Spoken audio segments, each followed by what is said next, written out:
Doctor साहब, ये बताइएगा कि ये जो इंडिया और रशिया ने reciprocal exchange of logistic agreement sign किया है, ये इन्होंने साइन 2025 में किया था। रशिया की स्टेट डोमा ने इसको जो है वो रेटिफाई भी किया हुआ है। ये क्यों इन्होंने किया है? उधर से अमेरिका के साथ भी लिमोआ भी किया हुआ है, बाकी भी काम कासा भी किया हुआ है, दिस दैट भी किया हुआ है। ये क्या हुआ, क्या है? आप इसको क्या देखते हैं? क्योंकि आप इंडियन ओशन रीजन के अंदर जो पोर्ट्स हैं वो रशियन इस्तेमाल कर सकते हैं, इंडियन जो हैं वो आर्कटिक फैसिलिटीज इस्तेमाल कर सकते हैं। What do you make of that, एक जो इंडिया ने ये डील की है रशिया के साथ? देखिए, इन प्रैक्टिकल टर्म्स सिर्फ जो देखिए 3 चीजें वो शेयर करने वाले हैं। यानी भारत के 3000 तक फौजी वो वहां रख सकते हैं रशिया में, और रशिया भारत में 3000 तक फौजी रख सकता है अगर वो चाहे। And it can also be in conflict Jones.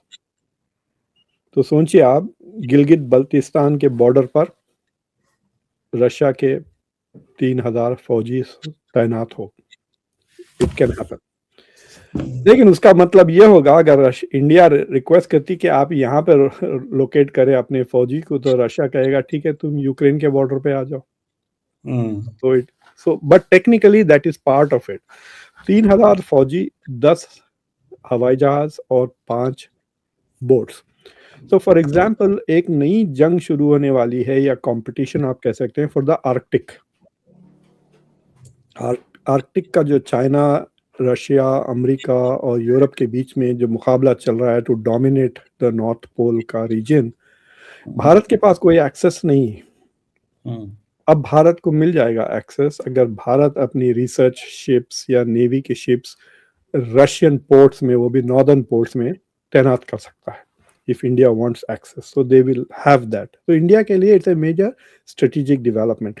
देखिए, अगर भारत 2 साल पहले की बात करता हूँ, अगर भारत के 2 पानी के जहाज जा रहे हैं कहीं भी रशियन पोर्ट्स में, अगर वो इजाजत मांगे तो वो मिल जाएगी ना उनको। Russia is not going to object कि ठीक है, आपके 2 रुके, 3 रुके, 5, तो 5 तक। So but now India can formally have a base, और ये तीनों लेवल पे है, मिलिट्री, नेवी और एयरफोर्स। ऑल 3 डोमेन्स में दे हैव दिस अरेंजमेंट कि they can have these things in that thing। So it is a big development from that point of view। लेकिन अब इसे, it is also a signal to America, it is also a signal to Europe।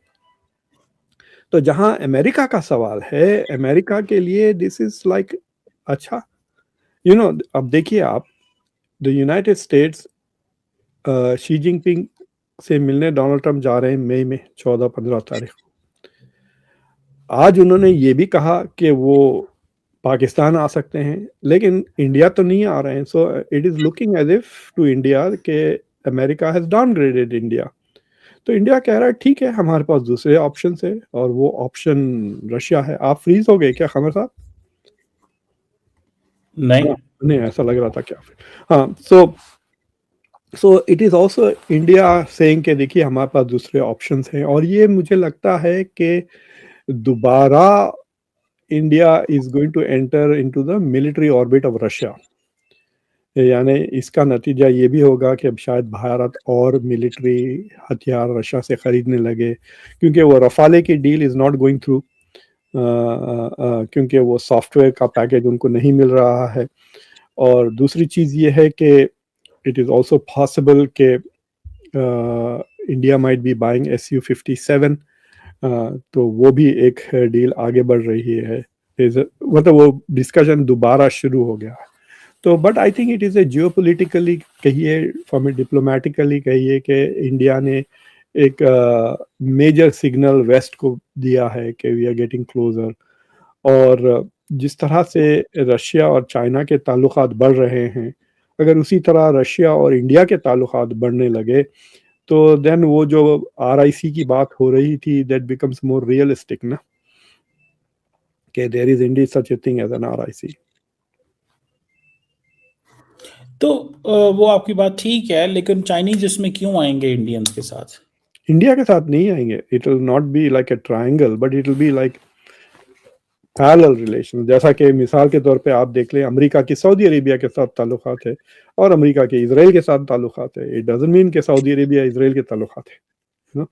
लेकिन ये बताएं कि doctor साहब ये बताएं कि अमेरिकन इस पे क्या व्यू होगा?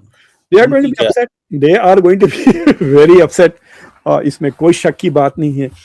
2 साल पहले एक खबर आई थी कि अमेरिका ने रिक्वेस्ट किया था कि उनके हवाई जहाज, उनके पानी के जहाज़ों को इंडिया की शिप यार्ड्स में रिपेयर करने की परमिशन दे। तो उस पर काफ़ी डिबेट चला था, मुझे याद है मैंने भी एक शो शायद किया था उस पर, ये कहकर कि ये this is India giving America basis from the back, मतलब बैक डोर से ये बेसिस बन रहे हैं। तो रिपेयर करने के बहाने, सर्विस करने के बहाने अमेरिका की फौजें, नेवी शिप्स पार्क होंगे इंडिया के हार्बर्स में, एंड देन फौजी भी होंगे, बैरक्स भी बनने वाले थे। सो आई डोंट नो उसका क्या हुआ है, बट दैट अरेंजमेंट है इंडिया का विद द यूएस कि they can come and get their ships repaired. ठीक है, so that is something that is developing थी। लेकिन वो सब मोमेंटम तोड़ दिया ना डोनाल्ड ट्रम्प ने। इंडिया का जो मोमेंटम था स्ट्रेटेजिक कोऑपरेशन का, वो मोमेंटम टूट गया। नॉट ओनली मोमेंटम टूट गया, ट्रस्ट भी कम हो गया ना। सो मतलब he will Trump will have to go back to 2021 to resume. अगर कोई नया प्रेसिडेंट आता है 2029 में, तो he will have to go back to 2021 and फिर दोबारा फिर वो डील्स वगैरह बने।